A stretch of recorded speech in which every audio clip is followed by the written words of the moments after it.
शहीदों की चिताओं पर सजेंगे हर वर्ष मेले, वतन पर मिटने वालों का बाकी बस यही निशान होगा। जी हाँ, बिल्कुल सच है। भगत सिंह, राजगुरु और सुखदेव, हिंदुस्तान का शायद ही कोई ऐसा शख्स हो जो इनको नहीं जानता हो। जानता भी क्यों नहीं, ये भारत के वीर सच्चे सपूत हुए हैं। लेकिन क्या आपको पता है कि इनको फांसी जिस व्यक्ति की गवाही से हुई थी, वो भारत माँ का एक बहुत बड़ा गद्दार था। हमारे YouTube channel famous stories of the world में आपका स्वागत है। आज की हमारी कहानी भगत सिंह, सुखदेव और राजगुरु के खिलाफ गवाही देने वाले गद्दार को मारने वाले एक शहीद के बारे में है, और उस शहीद का नाम है बैकुंठ शुक्ल। देखिए, भारत के एक राष्ट्रवादी और क्रांतिकारी थे बैकुंठ शुक्ल, जो कि योगेंद्र शुक्ल के भतीजे थे। योगेंद्र शुक्ल हिंदुस्तान सोशलिस्ट रिपब्लिकन एसोसिएशन के संस्थापक सदस्यों में से एक व्यक्ति थे। बैकुंठ शुक्ल है वो फणींद्र नाथ घोष की हत्या करने के लिए जिम्मेदार थे। फणींद्र नाथ घोष वो घोष जिसने भगत सिंह, राजगुरु और सुखदेव के खिलाफ गवाही दी थी, और अंग्रेज सरकार का वो मुखबिर था। फणींद्र नाथ घोष की हत्या करने के कारण अंग्रेज सरकार ने इनको 14 मई 1934 को गया के केंद्रीय जेल में फांसी पर लटका दिया था। इस प्रकार बैकुंठ शुक्ल है वो बहुत कम आयु के अंदर ही शहीद हो गया। वह हिंदुस्तान सेवा दल और हिंदुस्तान सोशलिस्ट रिपब्लिकन आर्मी जैसे क्रांतिकारी संगठनों से जुड़ा हुआ था बैकुंठ शुक्ल।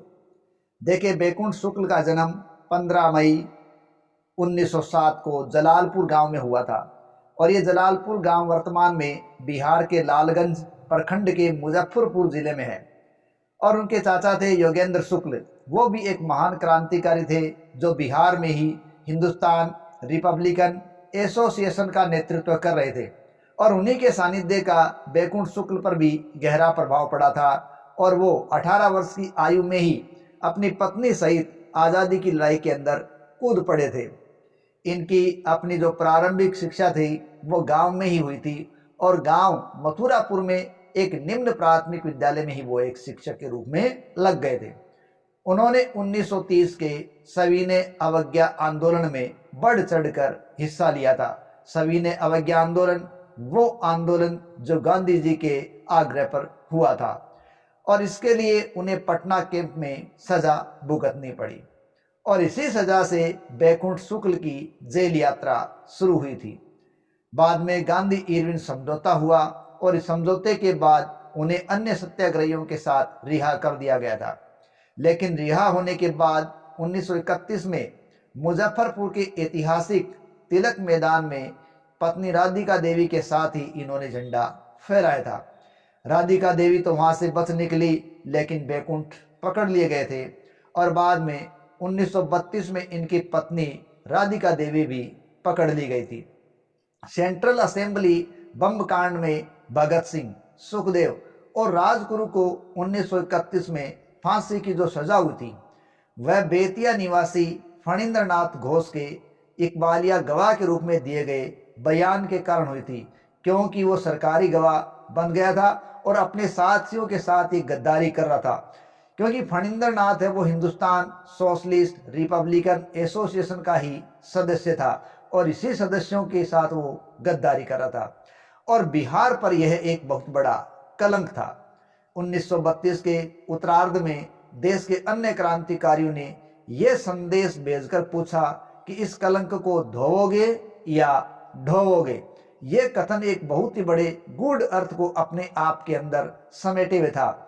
इसे लेकर सशस्त्र क्रांतिकारी पार्टी सोशलिस्ट रिपब्लिकन आर्मी की एक बैठक हुई, और फणींद्र नाथ घोष की हत्या के लिए लगाई गई गोटी बैकुंठ शुक्ल और चंद्रमा सिंह के नाम निकल गई। अब दोनों फणींद्र नाथ घोष की तलाश में निकल पड़े थे। उनको पता चला कि वह बेतिया में ही कहीं छुपा हुआ है, तो साइकिल से वहां वो पहुंचे, और एक दुकान पर जो हलवाई की थी वहां पर बैठे थे, और उन्हें वहीं पर मार गिराया गया, और साइकिल छोड़कर वो वहीं से भाग निकले।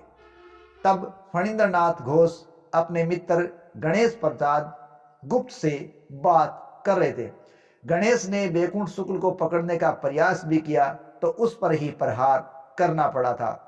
फणींद्रनाथ घोष का अंत 17 नवंबर को हो गया, जबकि गणेश प्रसाद है वो 20 नवंबर को 1932 को मर गए थे।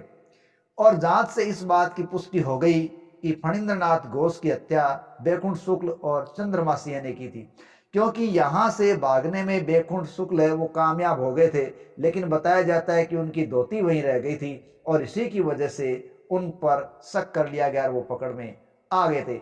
इस प्रकार भारत माँ की सत्य सपूतों के खिलाफ गवाही देकर गद्दार बने फणींद्रनाथ को उसकी गद्दारी की सजा बैकुंठ शुक्ल ने दी और भारत माँ को ऋण से उऋण करवा दिया था। फणींद्र की मौत से ब्रिटिश सरकार की नींव भी हिल चुकी थी। जोर शोर से हत्यारों की अब तलाश शुरू हुई। अंग्रेज सरकार ने बैकुंठ शुक्ल की गिरफ्तारी पर इनाम की घोषणा भी कर दी थी। 5 जनवरी 1933 को कानपुर से चंद्रमा सिंह की गिरफ्तारी हो गई और 6 जुलाई 1933 को सोनपुर के गंडक पुल पर अंग्रेजों की फौज ने जबरदस्ती घेराबंदी की और घेराबंदी करते हुए बैकुंठ शुक्ल को उन्होंने पकड़ लिया। गिरफ्तारी के समय उन्होंने इनकलाब जिंदाबाद और जोगेंद्र शुक्ल की जय के नारे लगातार लगाए। मुजफ्फरपुर में दोनों पर फणींद्रनाथ घोष की हत्या का मुकदमा चलाया गया, लेकिन बैकुंठ ने चंद्रमा सिंह को बचाते हुए हत्या की सारी जिम्मेदारी अपने ऊपर ले ली थी। 23 फरवरी 1934 को सत्र न्यायाधीश ने फैसला सुनाते हुए बैकुंठ शुक्ल को फांसी की सजा दे दी, जबकि चंद्रमा सिंह को दोषी नहीं पाते हुए छोड़ दिया गया था।